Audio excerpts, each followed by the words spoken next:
Have you ever looked at an ad, or a movie, or even just a product on a shelf and thought, there's something more going on here? Well, you were probably right.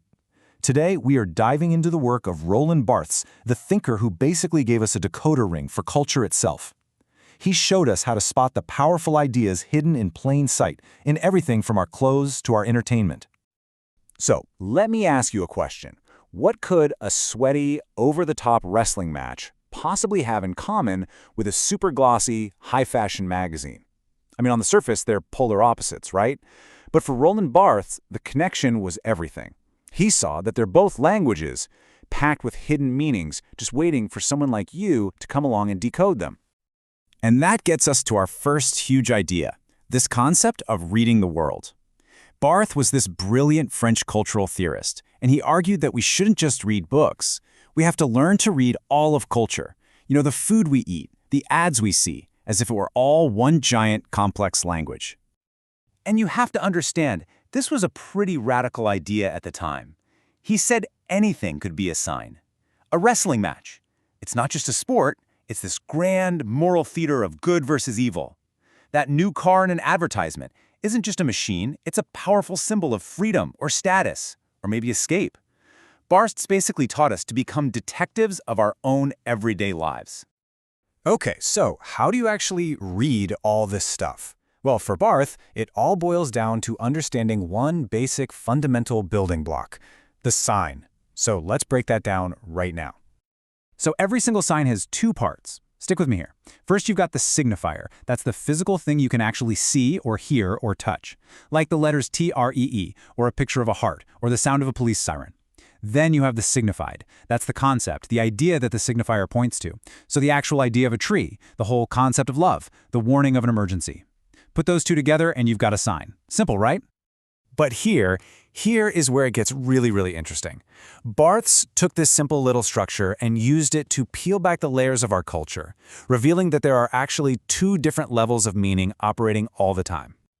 Barthes says signs work on two levels. First, there's denotation. That's the literal, boring dictionary definition of something. A rose is just a type of flower. End of story. But the second and way more powerful level is connotation. This is the whole web of cultural ideas, emotions, and ideologies that get tangled up with that sign. And bam, suddenly that same rose signifies romance, passion, maybe even secrecy. Let's go back to our fashion magazine for a second. The denotation, it's simple. It's a picture of a dress. But it's the connotations. Oh man, that's where the real power is. That single image is carefully engineered to suggest glamour, femininity, modernity, and this aspiration to a higher social class. The dress stops being just a piece of clothing. It becomes this powerful bundle of cultural ideas. And this whole idea leads us to Barthes' most famous and probably most powerful concept, the idea of modern myths. He argued that when these connotations become so widespread, so accepted that we don't even question them anymore, they create myths. And these myths make our cultural values seem completely natural, like they've just always been there. And Barthes himself had this killer line to describe it. Myth transforms history into nature. Think about that. Myth takes something that was created by a specific culture at a specific moment in time. That's the history. And it presents it as this timeless, universal truth. It makes it feel like nature. It completely hides its own origins. To explain this, Barthes used this really famous example from a magazine cover. So, on the first level, the denotation, it's pretty straightforward. The signifier is the image itself, a photo of a black soldier saluting the French flag. The signified is the idea of a soldier showing respect. So the sign is just a soldier saluting a flag. That's it. But, and this is the absolute genius of what Barthes figured out, that whole simple sign, it gets co-opted, it gets hijacked, it becomes the new building block, a new signifier for a much bigger and more powerful message. And that brings us to the second level, the myth. The original sign, that photo, becomes the new signifier. And what's its new meaning, its new signified? Well, it's the concept of French imperial unity, the idea that all its citizens, regardless of their background, faithfully serve the empire. And right there, that's the myth, a natural truth about French greatness and patriotism that completely washes away the incredibly complex and often violent history of colonialism.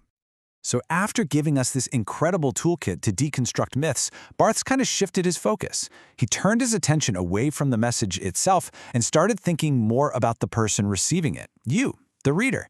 He began to argue that we aren't just these passive sponges soaking up messages. No, we are active participants in creating meaning. This all led to his revolutionary essay, The Death of the Author. Basically, he was saying, hey, let's stop acting like the author is some kind of god who holds the one true meaning of a text. Instead, he argued that meaning isn't some treasure that the author hides for us to find. It's something that is born fresh every single time in the interaction between the text and the reader. And to make this idea clearer, he broke texts down into two types. On one hand, you have readerly texts. These are pretty straightforward. Think of a simple mystery novel. It holds your hand and guides you to one clear conclusion. But writerly texts, they're different. They're complex, they're ambiguous, and they demand that you, the reader, do the work to piece together your own interpretation. You basically become a co-writer of the text's meaning. He did the same thing with photography, which is fascinating. He said that when we look at a photo, we have two different reactions. First, there's the studium. That's the general cultural meaning that pretty much everybody gets. We look at it and go, okay, I see what this is about. But then, sometimes there's the punctum, and this is a random personal detail that just pricks you or wounds you emotionally. It's a meaning that hits you and you alone. So after all this theory, why are we still talking about Roland Barthes today? I mean, why does he still matter so much? What's his lasting legacy? Well, his influence is just massive. It's almost hard to overstate. His ideas completely changed the game in cultural studies, media and communication, literary criticism, photography theory, the list goes on. The toolkit he gave us is pretty much essential for navigating the incredibly complex, media-saturated world we live in today. But you know, when you boil it all down, I think Roland Barthes' greatest gift is that he gave us all permission to take our own world seriously. He showed us that the everyday, mundane things, a wrestling match, an ad, a family photo, they're not trivial. They are jam-packed with hidden codes and powerful myths. He gave us the tools to be more critical, more aware, and just more engaged readers of our own lives. So I'll leave you with this one question to chew on. Using the tools Barthes gave us, what are some of the things in your own life that you just accept as natural or common sense? Could they actually be really well-constructed cultural myths? It's a powerful question, and I promise you, once you start looking for them, you'll start seeing signs absolutely everywhere.